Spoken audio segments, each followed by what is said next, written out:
This is a guest essay written by Nahum Kaplan of Moral Clarity.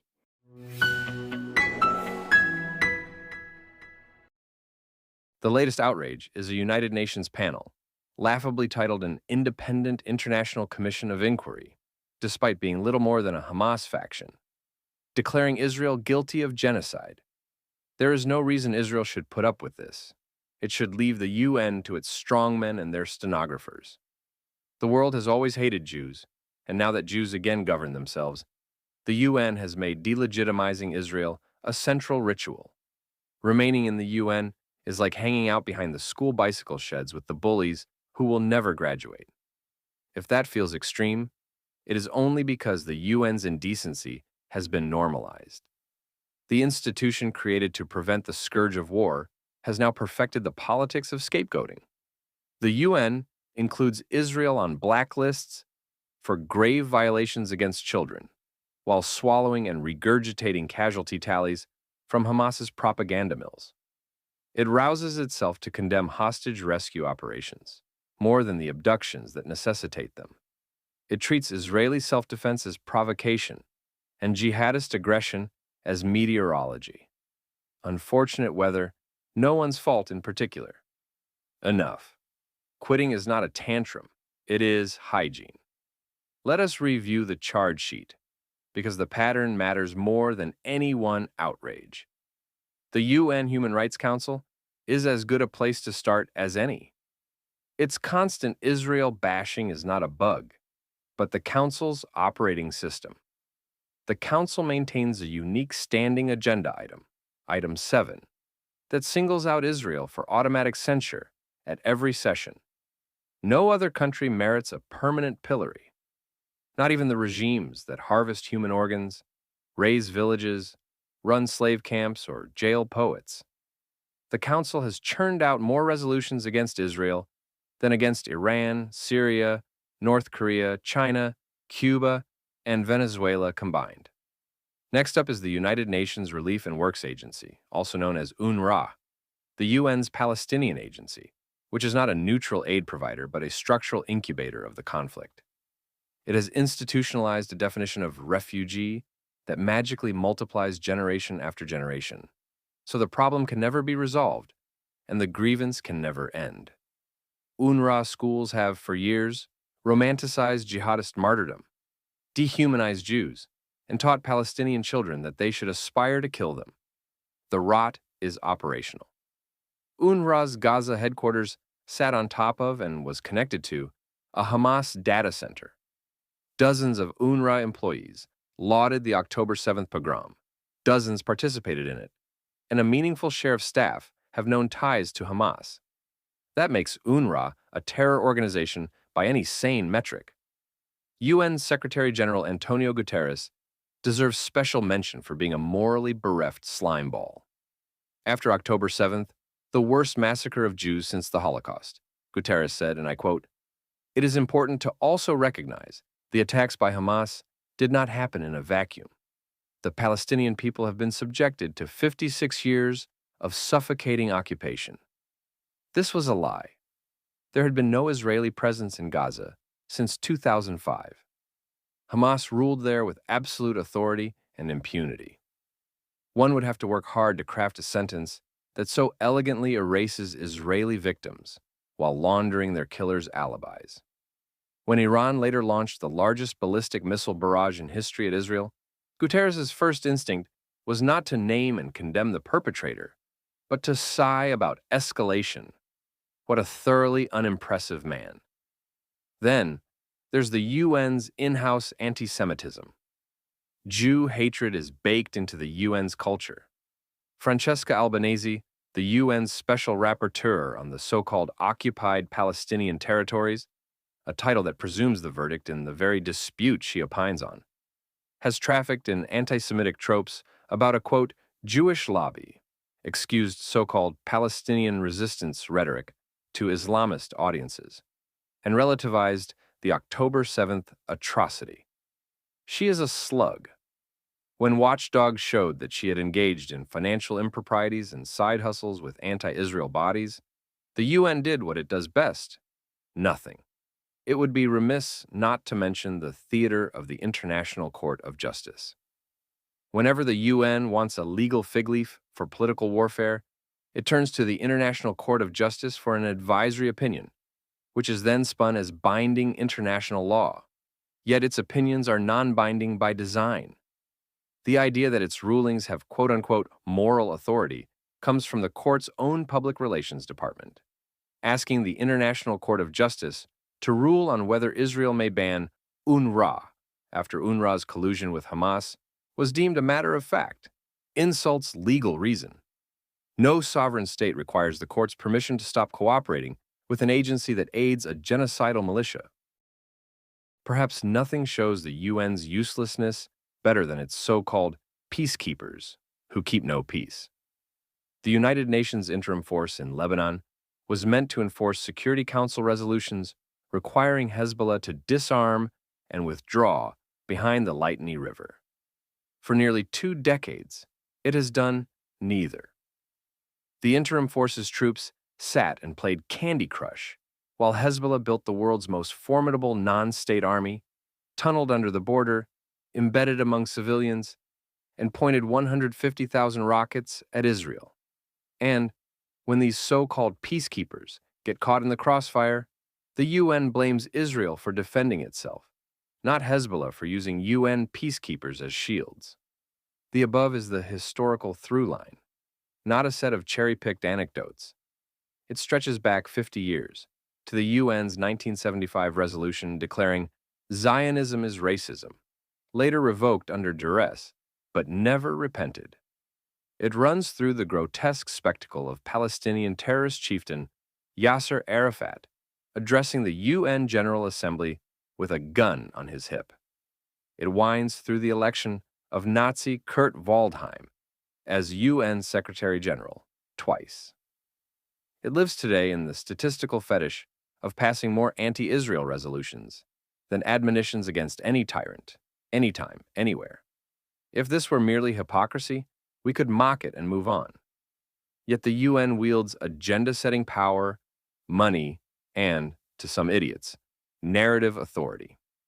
In the last year alone, it laundered casualty numbers from Hamas's so-called Ministry of Health for months before sheepishly admitting the figures were inflated and unreliable. No apology, no institutional introspection, just a press release in the graveyard hours. It amplified ceasefire resolutions crafted to preserve Hamas's power in Gaza while constraining Israel's ability to rescue its citizens and dismantle jihadist infrastructure. It was reticent to condemn Hezbollah's serial violations of UN resolutions 1559 and 1701, even as the militia rained rockets on Israel's north, internally displacing 100,000 plus Israelis, and it mounted a clownish action plan to enhance monitoring and response to anti-Semitism that reads like DEI boilerplate. The UN cannot credibly teach people how to recognize anti-Semitism while giving senior platforms to ideologues who spout it. Meanwhile, when Argentinian President Javier Milei stood before the UN to state the obvious, that the UN seats bloody dictatorships, that it targets the Middle East's only liberal democracy while coddling misogynists and theocrats, his moral clarity was treated as a curiosity. Why should Israel continue legitimizing this circus? Membership is not free. Israel spends money, real diplomatic bandwidth, and because the UN's rhetoric feeds real violence, real blood. Every time a UN official equivocates after a massacre, an arsonist somewhere hears permission. Every time UNRWA prints a map without Israel, a classroom somewhere erodes a child's empathy. Every time the UN Human Rights Council holds Item 7, a journalist somewhere writes the sentence, Israel again under fire for human rights abuses, cementing the world's laziest lie. There's also a subtler opportunity cost. Remaining in the UN encourages the complacent hope that engagement will eventually reform it. This is nonsense. The UN structure rewards bloc politics, and bloc politics rewards numbers over norms. No amount of eloquent Israeli speeches can out-argue arithmetic. Even the alleged costs to Israel of quitting the UN do not withstand scrutiny. The idea that would impose a reputational hit on Israel is meaningless because it is already priced in. The countries that matter, those with shared strategic interests and compatible values, will understand why Israel refuses to participate in such a big-top circus. It is also a lazy analogy to say Israel leaving would make it look like the European fascist states that quit the League of Nations in the 1930s. The League hemorrhaged members as aggressor states sought freedom to conquer. Israel is not seeking freedom to aggress, but freedom from institutionalized calumny and sabotage. The commonality between the League and the UN is not the virtue of membership. It is in their gross ineptitude and in the futility of expecting moribund multilateral bodies to restrain tyrants. Israel's exit would be a warning flare of the UN's inevitable collapse upon its own excesses. Useful diplomatic activities, bilateral intelligence cooperation, joint technology projects, disaster response, regional groupings, occur outside the UN or despite it. Israel has fought to reform the UN from within for 75 years, yet the body is worse today than ever, and thus unreformable. Jerusalem should ban UN operations, personnel, and funding channels in all Israeli-controlled territory. Concurrently, it should publish a white paper laying out the evidentiary record, physical infrastructure, employee conduct, curricular content, so allies can make informed decisions about their own funding. Israel should then establish a transparent, reviewable process distinguishing between good faith humanitarian actors and political warfare in humanitarian clothing. It should notify governments that Israel will work directly with them and with vetted non-governmental organizations, but not through UN intermediaries.